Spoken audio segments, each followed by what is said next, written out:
Gelombang massa aksi menuntut bubarkan DPR RI semakin masif dan banyak di mana-mana. Rakyat dan mahasiswa menguasai gedung DPR RI, menuntut bubarkan DPR RI. Karena DPR RI selama ini lebih mementingkan undang-undang yang menguntungkan mereka sendiri dan para pejabat, tetapi tidak pernah mengindahkan undang-undang yang membela rakyat. Mayoritas rakyat Indonesia dan pemerintah sudah tidak percaya lagi kepada para anggota Dewan Perwakilan Rakyat Republik Indonesia, karena para anggota DPR RI hanya berani mengesahkan rancangan undang-undang yang menguntungkan mereka dan juga menguntungkan para pejabat di Negara Kesatuan Republik Indonesia, serta menguntungkan para konglomerat saja.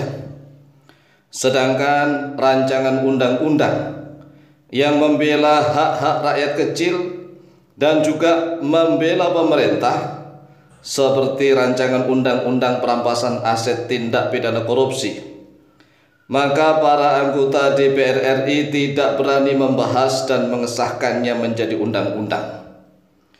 Lalu untuk apa adanya DPR RI? Untuk apa adanya DPR RI? Apakah hanya untuk menghabiskan dana pemerintah dan menakut-nakuti presiden dan bawahannya presiden saja dengan mengatasnamakan wakil rakyat? DPR menjadi kepanjangan Dewan Perwakilan Rakyat, tetapi kenyataannya banyak rakyat yang menganggap DPR adalah Dewan Pengkhianat Rakyat.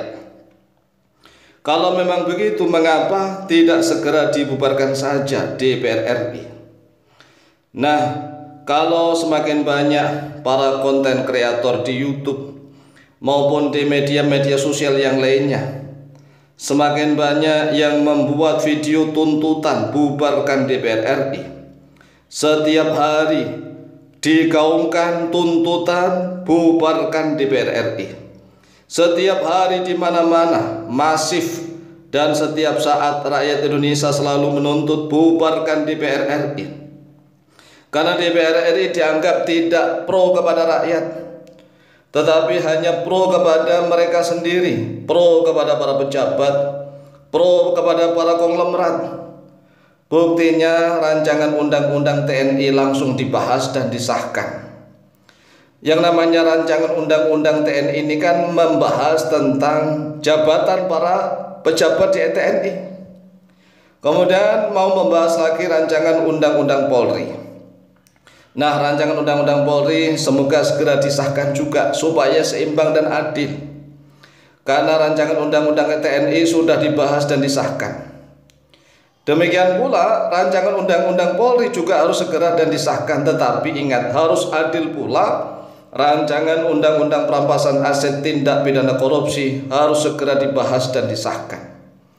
Jangan hanya sepihak rancangan undang-undang yang membela kepentingan mereka, membela kepentingan para pejabat dan konglomerat, mereka langsung bernafsu dan bersemangat untuk membahas dan mengesahkannya. Namun mengapa rancangan undang-undang perampasan aset tindak pidana korupsi yang jelas-jelas akan melindungi seluruh rakyat, karena rakyat Indonesia tidak bisa berkorupsi, yang korupsi adalah para pejabat. Nah, rancangan undang-undang perampasan aset tindak pidana korupsi yang akan menjerat para pejabat ini dan juga menjerat para konglomerat. Para pejabat dan para konglomerat bisa dijerat dengan RUU perampasan tindak pidana korupsi. Namun sayang, sungguh sayang, berkali-kali para anggota Dewan Perwakilan Rakyat Republik Indonesia menolaknya, bahkan mencoretnya dari prolegnas, program legislasi nasional, prolegnas prioritas. Jadi rancangan undang-undang perampasan aset tindak pidana korupsi itu sudah berkali-kali, ya, beritanya dimasukkan dalam prolegnas prioritas. Yang namanya prioritas tapi tidak pernah diprioritaskan. Jadi sampai masa akhir jabatan para anggota DPR RI, rancangan undang-undang perampasan aset tindak pidana korupsi tidak disentuhnya sama sekali. Ini sudah terjadi mulai dari sejak zaman Presiden Susilo Bambang Yudhoyono. Jadi Pak Presiden SBY selama 2 periode, berarti kan kurang lebih 10 tahun. 10 tahun rancangan undang-undang perampasan aset tindak pidana korupsi sudah berkali-kali masuk ke dalam prolegnas. Prolegnas Program Legislasi Nasional DPR RI. Tetapi sampai masa 2 periode itu tidak dibahas juga, apalagi disahkan. Kemudian berikutnya pada masa pemerintahan Presiden Joko Widodo, pada masa pemerintahan Bapak Jokowi selama 2 periode juga, rancangan undang-undang perampasan aset tindak pidana korupsi masuk lagi ke dalam prolegnas. Nah, prolegnas di DPR RI, Program Legislasi Nasional. Tetapi sampai masa akhir jabatan 2 periode itu juga tidak disentuhnya. Jadi seolah-olah para anggota DPR RI kita ini mempermainkan rakyat. Mempermainkan rakyat sehingga jangan disalahkan jika banyak rakyat yang mengatakan DPR RI adalah dewan pengkhianat rakyat. Karena jelas satu bukti ini, rancangan undang-undang perampasan aset tindak pidana korupsi yang jelas-jelas akan menjerat para pejabat, akan menjerat para konglomerat dan melindungi hak-hak rakyat. Ini tidak mau dibahas. Jadi para anggota DPR RI seolah-olah kepanasan dan ketakutan membahas rancangan undang-undang perampasan aset tindak pidana korupsi.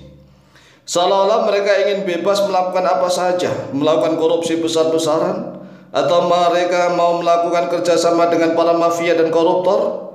Mereka seolah-olah ingin mempermainkan rakyat. Oleh sebab itulah tuntutan bubarkan DPR RI harus senantiasa digaungkan di mana-mana. Revolusi damai kalau bisa dipimpin langsung oleh Presiden Republik Indonesia. Jadi Bapak Prabowo Subianto harus berani memimpin revolusi damai membubarkan DPR RI. Walaupun toh partainya Pak Prabowo Gerindra mendapatkan kursi di DPR sangat banyak.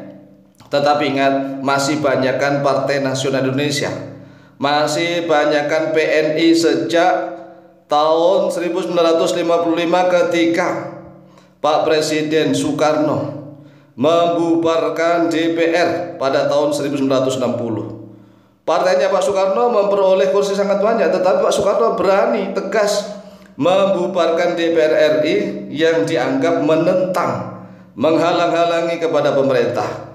Dan ini saat ini Pak Presiden Prabowo Subianto ditunggu oleh seluruh rakyat Indonesia harus berani membubarkan DPR RI. Demikian, semoga bermanfaat. Lebih kurangnya mohon maaf. Wallahu ta'ala a'lam bishawab.